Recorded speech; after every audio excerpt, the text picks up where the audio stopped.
Vamos, Daniel 9. Daniel 9, falando sobre batalha espiritual. E ontem eu falava sobre Neemias. Esse capítulo que nós vamos ler é um ano depois. Quando Neemias ora, ele ora no governo de Assuero, que é Artaxerxes. E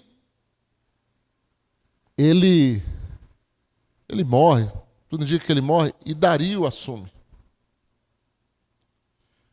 Então vamos lá. No primeiro ano de Dario, filho de Assuero, que era o rei em qual Neemias era copeiro, né?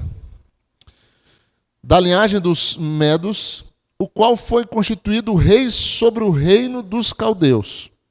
No primeiro ano do seu reinado, eu, Daniel, entendi pelos livros que o número dos anos que falara ao Senhor, ao profeta Jeremias, que havia de durar a assolação de Jerusalém, era de 70 anos.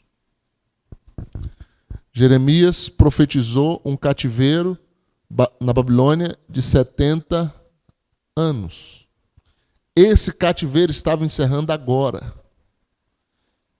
E aí Daniel entendeu que chegou o tempo da libertação. Chegou o tempo do povo retornar para Jerusalém, do cativeiro acabar, porque era a palavra de Deus. Essa palavra está aqui, ó, no mundo do Espírito. Só que, para ela se materializar, se tornar realidade, alguém tem que clamar. O que Simão e Ana estavam fazendo quando eles viram o Messias? Eles estavam orando pelo Messias. Eles estavam orando para que o Messias viesse. Já tinha promessa, já tinha palavra. Senhor, cumpre tua palavra.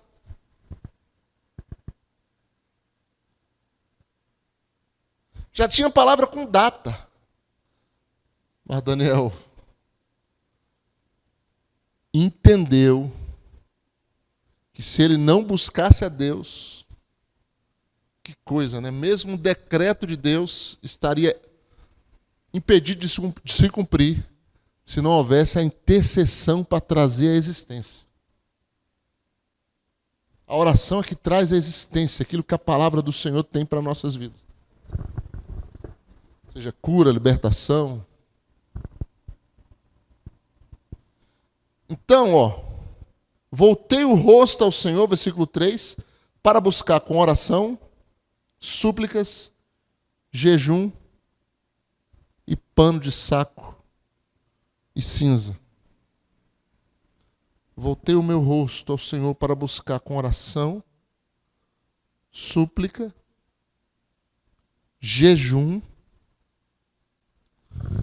Quando você jejuma, a oração ela tem outro peso.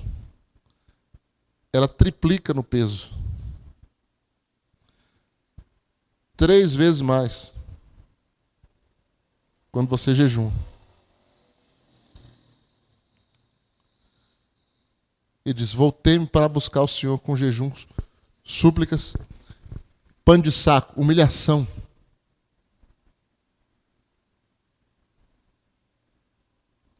Humilhação diante de Deus. A gente temos que nos humilhar pelos nossos familiares, pela cidade, pelas pessoas, para que Deus tenha misericórdia delas. Orei ao Senhor, meu Deus, e confessei. E aí ele vai falar dos pecados. Eu não vou me deter a oração, eu quero que você vire a página e vá para o versículo 20. Eu não vou... A oração é bonita, é longa. Ele vai dizer algumas vezes, a ti pertence a justiça, a nós o corar de vergonha. E ele vai rasgar o coração diante de Deus. Vai se despir diante de Deus. E aí, no versículo 20, falava eu ainda e orava, confessando o meu pecado e o pecado do meu povo de Israel. Olha aqui, Daniel tinha pecado, irmão. Daniel tinha pecado. Tá bom? Daniel pecava. A gente olha para um Daniel, a gente olha para um José, que perfeição, né? Mas era pecador igual eu e você. Claro, vai comparar com a nossa vida, né? A vida que nós levamos. Ele tinha o nível era outro, mas pecava. Havia pecado. E ele estava confessando o pecado dele e o pecado do povo.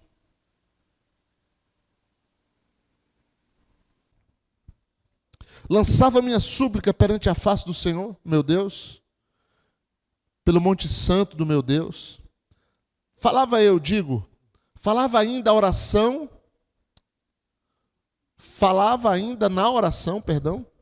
quando o homem Gabriel, que tinha observado na minha visão, ao princípio, veio rapidamente voando e me tocou na hora do sacrifício da tarde. Quando nós oramos, Deus envia anjos. Deus dá ordem a anjos ao teu favor, ao nosso favor, a favor de um povo. Gabriel foi enviado quando ele estava orando e tocou nele. Na hora do sacrifício da tarde, 3 horas da tarde.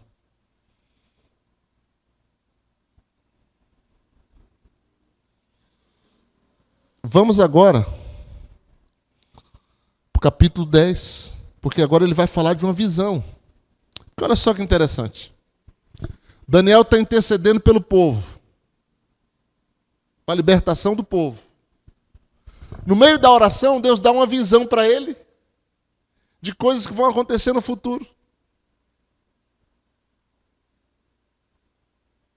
Relacionado ao povo de Deus, relacionado aos fins do tempo. Ou seja, isso é um bônus. Você está orando por uma causa, pela igreja, para sua vida, para sua família. E naquela oração Deus dá algo que você nem está esperando. Uma visão, uma revelação, até mesmo um dom. Você não estava pedindo, ele não estava pedindo revelação. Daniel não estava pedindo, Senhor, me revela o futuro. Me revela o que vai acontecer com esse povo pecador. Não. Ele estava concentrado na libertação do povo. E Deus dá a visão das 70 semanas, aí o anjo vai discorrer, né? Isso. Essas visões que Daniel teve, vai falar para ele. Aí no 10, eis que certa mão me tocou, sacudiu-me e pôs sobre os meus joelhos as palmas das minhas mãos. Ele me disse, Daniel, homem muito amado, está atento às palavras que eu vou te dizer. Levanta-te sobre os teus pés, porque eis que eu sou enviado. Ao falar ele comigo, essa palavra, eu me pus em pé, tremendo.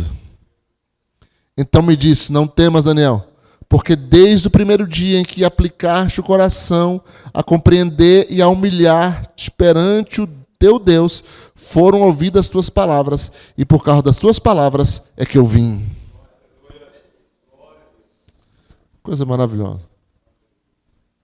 Então ele está recebendo o quê? A resposta. Ele está recebendo a resposta da oração. Isso é tremendo, isso é maravilhoso.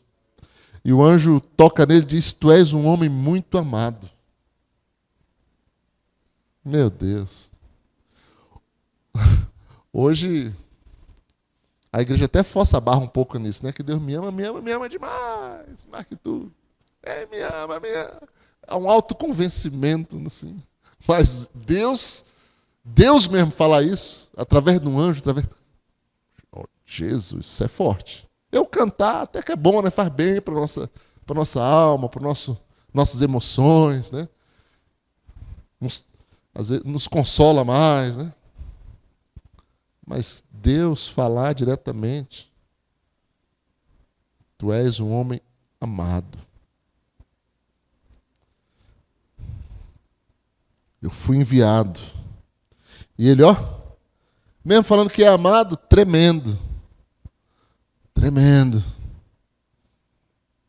Com a visão daquela. Mas Gabriel disse, não temas. Desde o primeiro dia que aplicaste o coração a compreender e a humilhar-te. Compreender e a humilhar-te. Perante o teu Deus foram ouvidas as tuas palavras, e por causa das tuas palavras eu vim. Então, irmão, oração silenciosa, oração de pensamento, não, é palavra, tem que abrir a boca, tem que decretar, tem que clamar, tem que se humilhar, tem que proclamar, tem que desabafar, tem que rasgar o coração, tem que dizer, tem que se expressar, isso é oração. A verbalização ela é extremamente essencial. As palavras ela tem um poder sobrenatural sobre as circunstâncias. Aí, olha só. Desde o primeiro dia ele veio. Mas versículo 13. Mas o príncipe do reino da Pérsia me resistiu por 21 dias. Porém Miguel, um dos primeiros príncipes, veio para ajudar-me e eu obtive vitória sobre o rei da Pérsia. Então, no primeiro dia, ele foi despachado para trazer a resposta. Primeiro dia, Daniel orou, Deus disse, vai, Gabriel, responde porque é um homem muito amado. Mas quando ele vem descendo, o que ele encontra? Uma resistência. Que o resistiu por 21 dias. Ele não planejou, igual a gente planeja, vou fazer um jejum de 21 dias. Não, ele não teve esse planejamento. Ele falou, vou orar até obter resposta, vou orar até o povo ser livre. Esse era o propósito de Daniel. Ele não fez um propósito de 21 dias. Os 21 dias foi consequência de uma circunstância. Então, no primeiro dia, o anjo vem para responder. Só que o anjo encontra o quê? Uma resistência. De quem? Do príncipe da Pérsia. Quem é o príncipe da Pérsia? Dario? Claro que não. Dario favorável a Daniel. Não. E Dario era até o rei, né? Essa palavra príncipe vem de principado. Principado é um príncipe. Então havia um principado que governava a Pérsia, no mundo espiritual, que era contra o povo de Deus, que ofereceu resistência. Por quê? Para que o povo não fosse liberto. Mas Daniel continuou orando.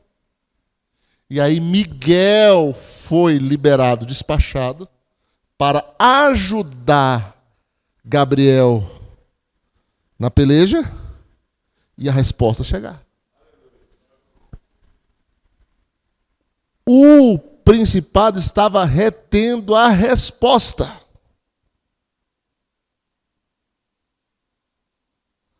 Será que não é isso que está acontecendo? Respostas retidas no mundo espiritual?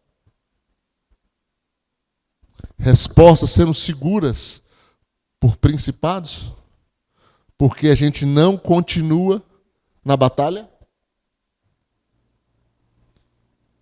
Porque a gente não insiste?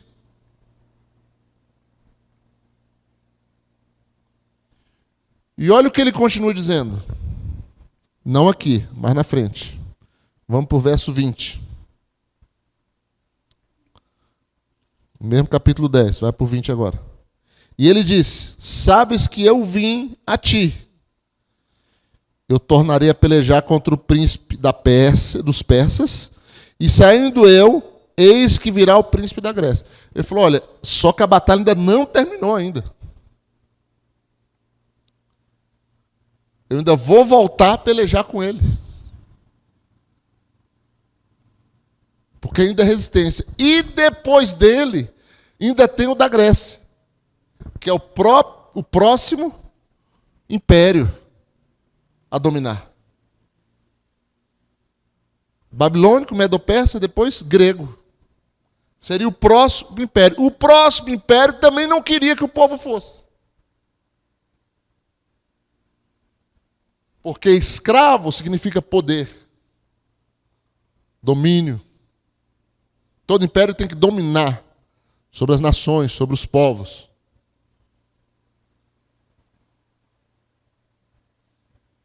Então, o principado da Grécia também era outra batalha que ele ia ter, para o povo vir sem nenhum problema.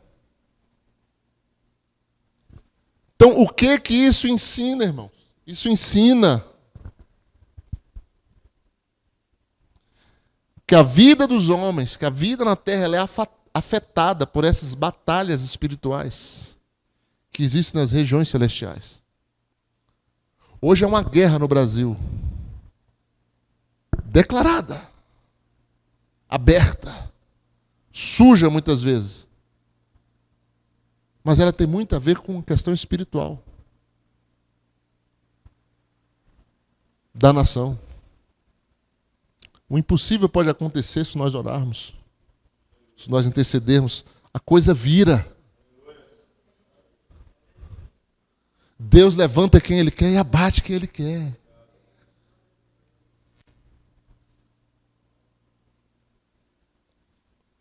Então a gente usa muito as armas carnais e deixa de lado as armas espirituais.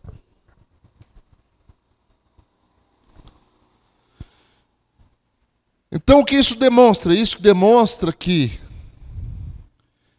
existem os demônios menores que se ocupam com pessoas, a prendê-las em vícios, cegueira espiritual, enfermidades, pecados, etc. Existe outro grupo maior que está sobre eles, que os governa, e existe outro maior que está sobre eles, que são principados que governam territórios. Estão sobre territórios. Tem determinadas regiões do país, cidades que você entra, você sente o peso quando você entra naquele lugar. As pessoas de lá não sentem. Mas tu vai reparar naquela cidade, o evangelho não prospera, a coisa não vai.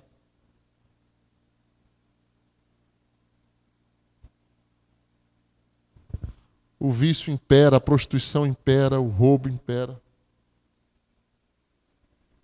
O principado dominando ali.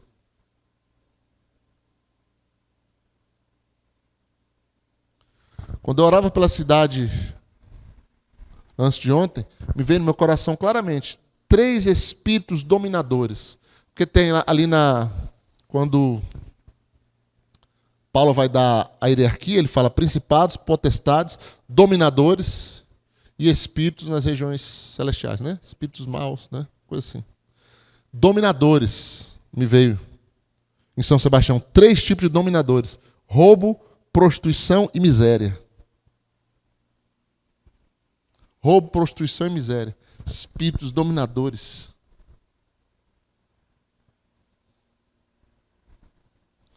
Um pastor americano chamado Larry Lee, ele orando pela sua cidade, constantemente, e num sábado à noite ele estava sozinho na igreja orando. E aí ele teve uma visão. Um demônio horrível muito musculoso, alto, imponente. Entrava na igreja arrastando uma corrente de prata na direção dele. E virava para ele e falava assim: você tem certeza do que você está fazendo? Ele disse: sim. Você vai se manter firme nisso?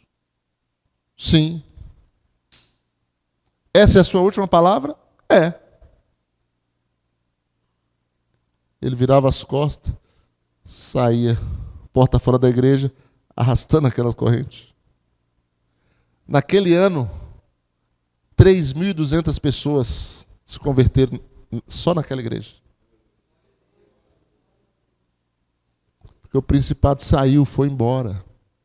A Bíblia diz: o Deus desse século cegou o entendimento dos incrédulos para que não resplandeça a luz da glória do Evangelho de Cristo, que é a imagem de Deus. Satanás escraviza, cega, mas se você quebra a barreira, a pessoa se liberta. E às vezes a coisa está detida aqui, ó. A gente tem que romper aqui, ó, nas regiões celestiais. A gente tem que romper. João, você tem que romper.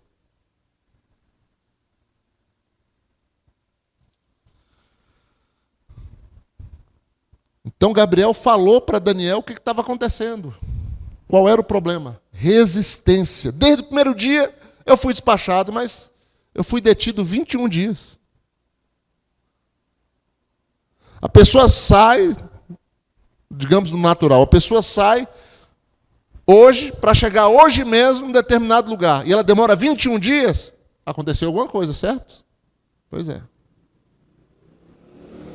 Resistência. Mas Daniel continuou ali. Aí ele chegou e falou: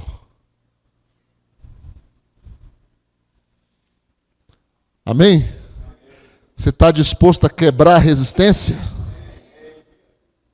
Em nome de Jesus, vamos quebrar a resistência. Em nome de Jesus. Amém? Vamos ficar em pé?